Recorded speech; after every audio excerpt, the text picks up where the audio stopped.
Welcome back to Steele and Vance. It is time to talk BC housing and the housing audit that the report that has come down. It is so complex. There are so many moving parts and there are so many backstories. It almost reads like a soap opera. Yeah, and we're probably going to mess it up, which is a good thing that we have a guest in here who's been doing a deep dive. But here's the sort of nuts and bolts of it. We'll show you a picture. This is Shane Ramsey. He is the head of BC Housing. And he is married to this woman whose name is Janice Abbott, and she is the head of a nonprofit called Tyee.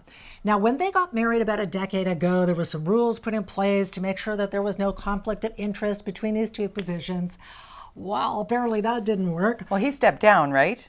He did. You know, I'm not really sure what happened behind the scenes. She's still in her job, but there was a forensic audit that has basically found a serial conflict of interest and potential mismanagement of tens of millions. I think I even heard hundreds of millions of dollars over the course of the decade and so that they have been, you know, working together with these big deals, big budgets, big but we have to deals. Also must be noted here, this is an incredibly complex file. Like, This is not, we're not pointing fingers here. We're just going to unpack what is actually happening, because it's easy to skip along the headlines, but we want to do that deeper dive. And certainly Premier David Eby wants to ensure that we, the public, don't lose our trust in housing. Because at the end of the day, it turned out that Shane Ramsey was kind of funneling stuff toward his wife's organization. And this is what the Premier said about it after this forensic audit was released.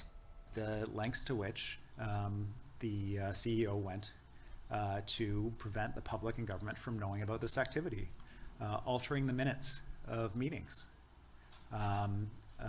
deleting text messages. Devices were seized and mirrored. Documents were collected, databases secured and accessed to be able to do this work, and there was a lengthy investigation. No one is above the rules. There must be strong safeguards in place to preserve the public's trust. Public trust, so important. And what was just laid out there by the Premier obviously is not going to say those things about deleting and funneling and hiding and doing without being certain that that was happening in the report. So, and because it's such a complex story, and we referenced the fact that we have an expert in studio, we do.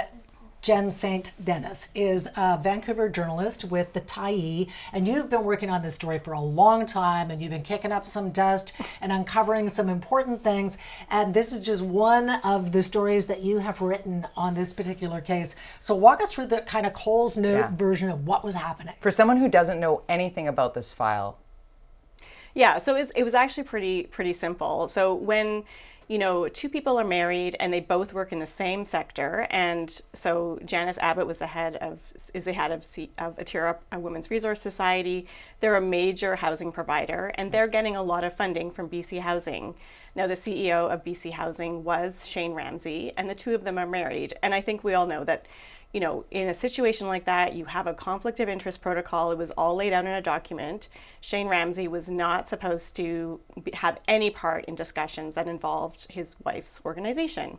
And that was in place since 2010 when they married. And there was, even in 2012, there was like this big CBC expose where they were doing this investigation, and there was questions raised about the relationship. The housing minister at the time, Rich Coleman, said, hey, I have total confidence in Shane and Janice. And then now we have this forensic investigation that's just been done, a government commissioned report showing that actually for the entire time, Shane was routinely ignoring this conflict of interest, these conflict of interest guidelines, and pushing for projects and funding to be given to Tyee. And you've been following along on this and writing incredible journalism, just have to say that right out loud. Like, if you haven't read Jen's pieces, you should read them and bring yourself up to speed on this. And when you started to dig a little deeper, was there backlash? How was that? Was there a response from BC Housing or from Tyee or from others in the nonprofit? So my reporting actually didn't start with this conflict of interest stuff. My reporting actually started with tenants and people who work in the buildings that Tyee operates. Right. They had a lot of concerns about how the buildings were being run. They had a lot of safety concerns, concerns about the workers not being trained properly. The workers were paid a lot less than other people working in the same sector. The tenants were complaining about the buildings being really dirty, a lot of violence, things not being fixed properly. Right. And so that's really where the reporting started. Yeah, I mean, there was a little bit of backlash from Tyee. They actually put my photo up in all of their buildings and said I was banned at one point. Just want to emphasize that when I went into the buildings, I was being invited in by tenants who wanted to show me. I did everything. Any photo was with consent and a lot of explanation about how it would be used. But, you know, by then I had already done quite a few stories. So, and I didn't really expect to even get into the conflict of interest stuff. But then at some point, BC Housing former staff actually started talking to me. People knew, right? Yes. How could this have gone on for so long? I mean, people suspected. There were kind of whisperings about it. I would sort of hear every once in a while from, you know, someone who worked in the housing sector. I wonder how Tyee got that contract. We're kind of wondering about that. I never actually thought it would be that blatant, though. And what this Ernst & Young forensic investigation found actually matched what these BC Housing whistleblowers were telling me. You know, they were telling me that it was just very common for Shane to, you know, call them into a meeting and discuss something to do with Tyee, but say first, this meeting never happened. And then we're hearing in the audit that he would routinely, that he deleted all of his texts, even though he was told not to, and that same kind of behavior was going on with other people as well. Go back to that, because that stopped me in my tracks when I was reading your column. This meeting never happened. Yeah, I mean, that was happening early on. There was a couple of sets of whistleblowers that I had, and that was from people who worked there from sort of in the 2010 to 2014 period. Wow. And yeah, that was kind of the pattern. So throughout an awareness that yes, he was breaking the conflict of interest protocol. I think that's what that shows. So the whole board at BC Housing was let go, right? Mr. Ramsey was allowed to resign. Exit. What happened to his wife at Tyee, Janice Abbott? I mean, they seem to be going, nothing to see here. We don't have a problem. Yeah, we kind of go into these details about the drama between a conflict between Premier David Eby, who was the housing minister. He was the person who kind of got this audit all rolling.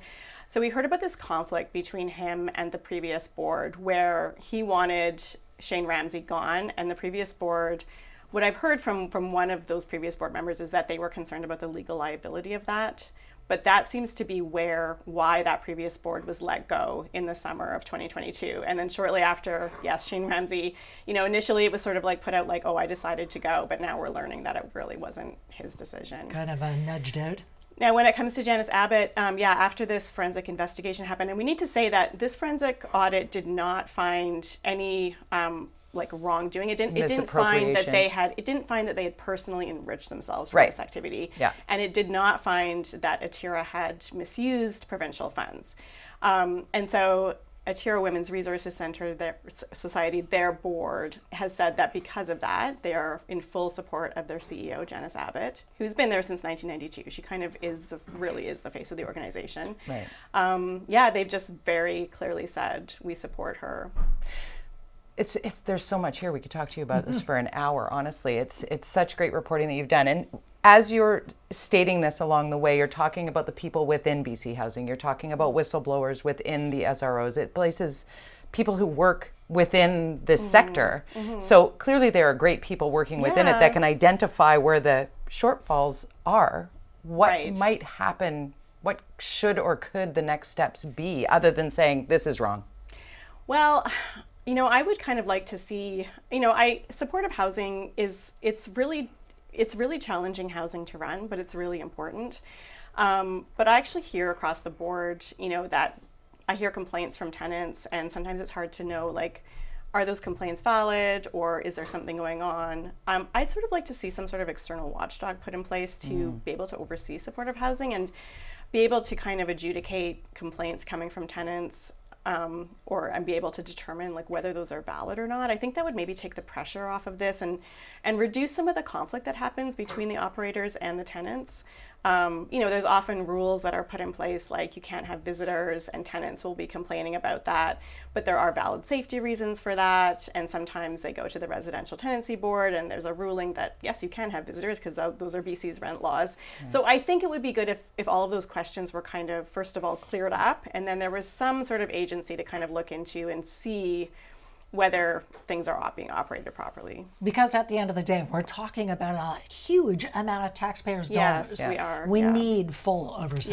Yeah. Atira was getting, by the end, they had become the largest supportive housing provider funded by BC Housing.